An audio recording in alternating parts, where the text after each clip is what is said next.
Jurisdiction का exceed किया, तो ये लॉ है। अब ऐसा ही एक हमारा बॉम्बे हाईकोर्ट का एक पांडुरंग कदम का केस हुआ, उसमें 2 जज का बेंच का जो हियरिंग था वो सिंगल जज ने सुन लिया। ये पार्लियामेंट का, ये तो सुप्रीम कोर्ट सुन रहे तो बहुत ज्यादा हो गया, लेकिन 2 जज का हियरिंग एक जज ने सुन लिया, कन्विक्शन हो गया, प्रूफ थे, सब था, मैटर सुप्रीम कोर्ट में गया, सुप्रीम कोर्ट ने स्ट्रिक्चर पास किया बॉम्बे हाईकोर्ट के जज पे। क्या कहा कि जब लॉ में कहा है कि ये 2 लोग सुनेंगे, तुमने कैसा सुना? तुमने मतलब ये मैटर सुनना ही नहीं चाहिए था, कोर्ट का समय, इंक, टाइम तुमने वेस्ट किया, आज के बाद ऐसा गलती होना नहीं चाहिए। ऐसा करके पूरा उसका वो ऑर्डर खारिज किया, उसका जो कन्विक्शन। तीसरा केस है बाला साहब ठाकरे का। बाला साहब ठाकरे ने जजेस के करप्शन के बारे में स्पीच दिया, वो स्पीच के बेस पे बाला साहब ठाकरे पे कंटेम्प्ट केस फाइल हुआ। इस पे डिस्प्यूट नहीं था, स्पीच दिया कि नहीं दिया। डिस्प्यूट, ऑब्जेक्शन किस बात पे था कि आपने एडवोकेट जनरल की परमिशन नहीं ली और केस का कॉग्निजेंस कैसा लिया।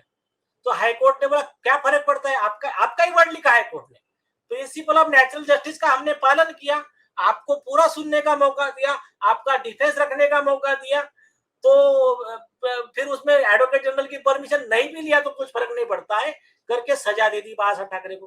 बाला साहब ठाकरे सुप्रीम कोर्ट गए, सुप्रीम कोर्ट का लार्जर बेंच बैठा, उन्होंने कहा इसमें प्रिंसिपल ऑफ नेचुरल जस्टिस ये वो नहीं आता है, प्रोसीजर फॉलो हुआ कि नहीं हुआ। प्रोसीजर फॉलो नहीं हुआ मतलब उनके फंडामेंटल राइट का वायलेशन हुआ, conviction and sentence quashed and set aside. तो लॉ ये है, वो क्या है, हमारे मन को जो लगेगा वो हम करेंगे, ये गलत है। अगर दूसरा कोई जज ऐसा करेगा तो मैं उसके ऊपर स्ट्रिक्चर पास करूंगा, और मुझे लगेगा तो मैं करूंगा। मतलब इसके ऊपर एक कमेंट बहुत चल रहा है अभी इस पे, नेट पे, उसने क्या लिखा कि मतलब वाह, आप करे तो रासलीला और दूसरा करे तो कैरेक्टर ढीला, दूसरे के लिए लॉ है और मैं कहूंगा आई एम द लॉ, मैं ही लॉ हूं। ये नहीं चलने वाला इस देश में। Very good. मैं अपने दर्शकों के माध्यम से और देश के लोगों के माध्यम से और नीलेश ओझा जी के जबरदस्त दलील के माध्यम से आदरणीय चंद्रचूड़ साहब से आग्रह कर रहा हूं कि मुझे लगता है कि मैंने सारे पक्षों को देखा है ध्यान से, मैं कोई जज नहीं हूं और कोई कॉन्स्टिट्यूशनल बॉडी नहीं हूं, लेकिन मैं आग्रह तो कर ही सकता हूं कि इसमें साफ साफ लगता है आप खुद को अलग कर लीजिए, आपको अलग कर लेना चाहिए।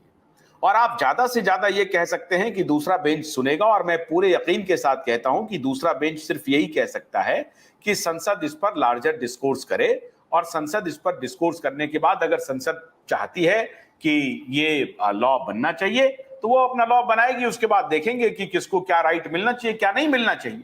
तो मेरा ख्याल है कि जस्टिस चंद्रचूड़ जी, आप इस केस से खुद को अलग कर लीजिए। और दूसरी बात, आपके जितने भी फिलोसॉफिकल आर्गुमेंट हैं या कोर्ट के परव्यू में जो भी आप आर्गुमेंट दे रहे हैं वो तो अलग विषय है। मैं आग्रह करता हूं और मुझे यकीन है आपको इसकी जानकारी जरूर होगी, वेस्ट और ईस्ट के दर्शन में एक मौलिक फर्क है, मौलिक फर्क है, मौलिक फर्क है।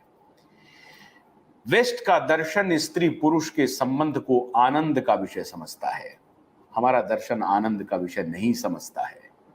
वेस्ट के सबसे बड़े जो दार्शनिक थे रूसो, वो उन्होंने अपने 4-5 बच्चों को ऐसे ही बाहर फेंक दिया, और आज भी वहां पर बच्चों को लेकर के उनका जो दर्शन है वही चलता है। इसीलिए मिस्टर और मिसेज की जो संज्ञा आई है ना, इसकी तहकीकात कीजिए क्यों आई, ये वैलेंटाइन डे क्यों शुरू हुआ, आप सबको मालूम होगा, बताने की जरूरत नहीं। आप बहुत ही इंटेलिजेंट, हार्वर्ड से पढ़े हुए महान जस्टिस हैं, आपको क्या मैं बताऊं, सूरज हैं आप, मैं आपको दीपक क्या दिखा सकता हूं, लेकिन छोटा छोटा दीपक दिखा रहा हूं कि ये कैसे हमारे वेस्ट का जो दर्शन है, एंटायर वेस्ट और ईस्ट के दर्शन में देखिए, रूस ने हालांकि इस लॉ को फॉलो नहीं किया है, चाइना ने इस लॉ को फॉलो नहीं किया है, इवन जापान ने भी नहीं किया है, इंडोनेशिया भी नहीं किया है, मलेशिया ने भी नहीं किया है, एक ताइवान का आप जिक्र कर रहे हैं। तो मैं आपसे यह आग्रह कर रहा हूं, विनती कर रहा हूं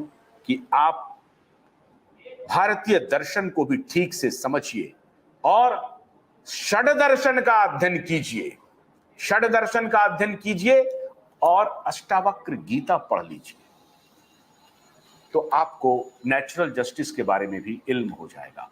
और स्त्री पुरुष के संबंध को समझना है तो कामसूत्र को खाली उसका किताब मत समझिए, कामसूत्र क्या है इसको समझिए, अध्ययन कीजिए। कामसूत्र बहुत बेहतरीन पुस्तक है और वो फिलोसॉफिकल पुस्तक है, एक दार्शनिक पुस्तक है, एक दार्शनिक किताब है, उसका भी अध्ययन कीजिए, आपको सबका इल्म हो जाएगा। नीलेश जी बहुत बहुत शुक्रिया, आपने बहुत तफसील से हमारे दर्शकों को बताया। अंत में कुछ और अगर कहना चाहते हैं तो बताएं, कुछ कहना चाहते हैं? बस वो जो लास्ट टाइम कहा था मैं वही कह रहा हूँ कि कितने भी इंटेलेक्चुअल डिसऑनेस्ट पीपल ये जमा होकर कुछ भी प्लान करे, ये देश ना मिटेगा और मतलब ये देश निरंतर आगे बढ़ता रहेगा। कि ये चाहे सदी से दुश्मन रही हो, ऐसी दुनिया सारी, ऐसी सारे दुनिया नहीं, ऐसी दुनिया सारी, कोई बात तो है जरूर जो हस्ती मिटती नहीं हमारी। हाँ, चाहे इंटेलेक्चुअल डिसऑनेस्टी कितनी भी हो जाए, एक से एक सूरमा आ जाएंगे आपकी राह में और फिर इस देश को बचा ले जाएगा, इस देश की संस्कृति को बचा ले जाएगा। बहुत बहुत शुक्रिया नीलेश जी। सोमवार रात 9 बजे हमारी आपसे फिर मुलाकात होगी। हो सकता है कि कल शनिवार को भी हम आपसे मिलें, लेकिन सोमवार रात को तो हमारी आपसे जरूर मुलाकात होगी। तब तक के लिए अनुमति दीजिए, नमस्कार।